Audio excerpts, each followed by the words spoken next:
Welcome once again to Lehto's Law. Here's Steve Lehto. Got a story here about some corrections officers being fired. And we talk about police officers all the time in law enforcement and what they do and what it takes to get them fired. And we often hear about police officers doing egregious things and not getting in too much trouble for it. Now, these are corrections officers, so I think they might be held to different standards. But I was kind of surprised by this. So Jim sent it, thanks a lot, from fox2now.com. Liz Dowell wrote it. Officers no longer employed in aftermath of inmate escape from Mercy Hospital. Officers who are responsible for keeping an inmate in custody have undergone an investigation by the Missouri Department of Correction and have lost their employment. According to the Director of Communications, the officers in charge of the escaped inmate have been terminated from the Department of Corrections. She stated, while the Missouri Department of Corrections has strict protocols in place for transporting and supervising offenders receiving hospital care, our investigation has concluded that department protocol was not followed regarding the offender at Mercy Hospital South. Appropriate personnel actions have been taken. I can confirm the officers involved are no longer employed by the department.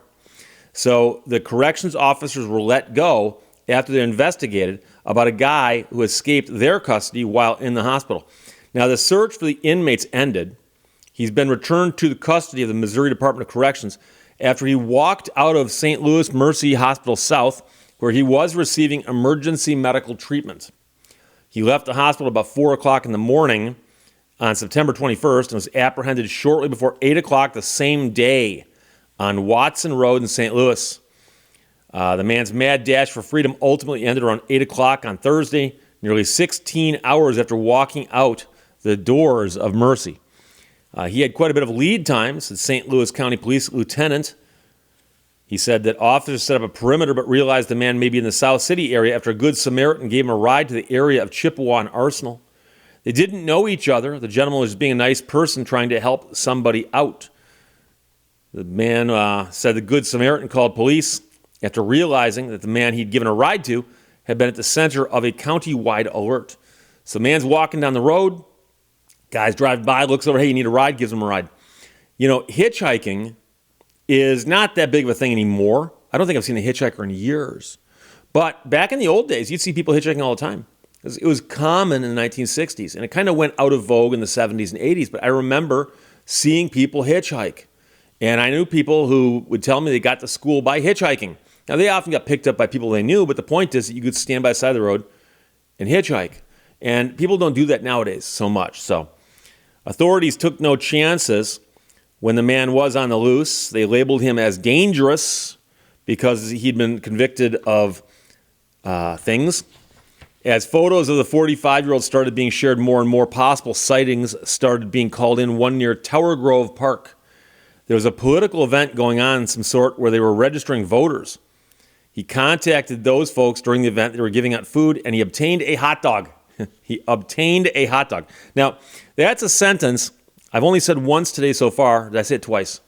But the man obtained a hot dog. Now, it's not really that vital to the story to know that, except if you're on the run, you walked out of the hospital at 4 o'clock in the morning, you might be hungry. So you see a big crowd, and of course, as you've learned from any Harrison Ford movie, when you're being chased, you go into a crowd. So he knows he's being looked for, so he goes into a crowd. The crowd is a political event. There's bands playing, there's flags, there's probably all kinds of signs, and people wearing silly hats, and someone handing out hot dogs and saying, hey, have you been registered to vote? Hey, I get a hot dog if I say no? Sign me up. And he obtains his hot dog. So officers searched the park, but the man had already left. County police are still trying to piece together a timeline of where he went exactly. He was captured several hours later at a shopping center off of Watson Road after someone spotted him and dialed 911. So this is one of those examples where social media probably played into it, because nowadays, if they go on the radio and announce that there's someone on the loose, who's listening to the radio? And by the way, is there even local radio where you are?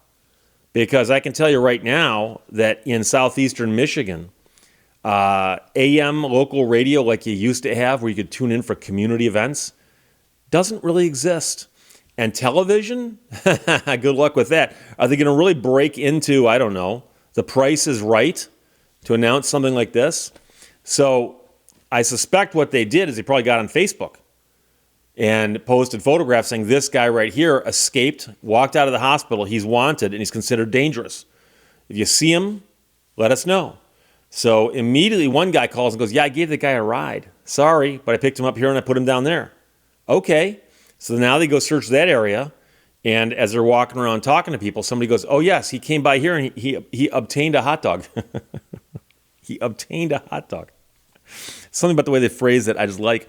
But I do have to tell you that the man was in custody already as an inmate. He'd been convicted of a crime, apparently. He's serving his time. He's in custody, and he has some kind of medical emergency they cannot take care of at the jail, prison, wherever he's being held. So they take him to the hospital. From there, he walks out. That's the problem. If you escape from lawful custody like that, that in itself is also a crime. So whatever he was in for before, which turns out is probably pretty bad, may have just gotten a little worse, because this one is a pretty easy case to nail down if they decide to prosecute him for it. And so they might look at what he's serving time for right now and how long he's in for and say, well, would it make sense for us to tack on some more? Now, it might be, and again, I don't know, it might be that he's in for life. It could be. I don't know.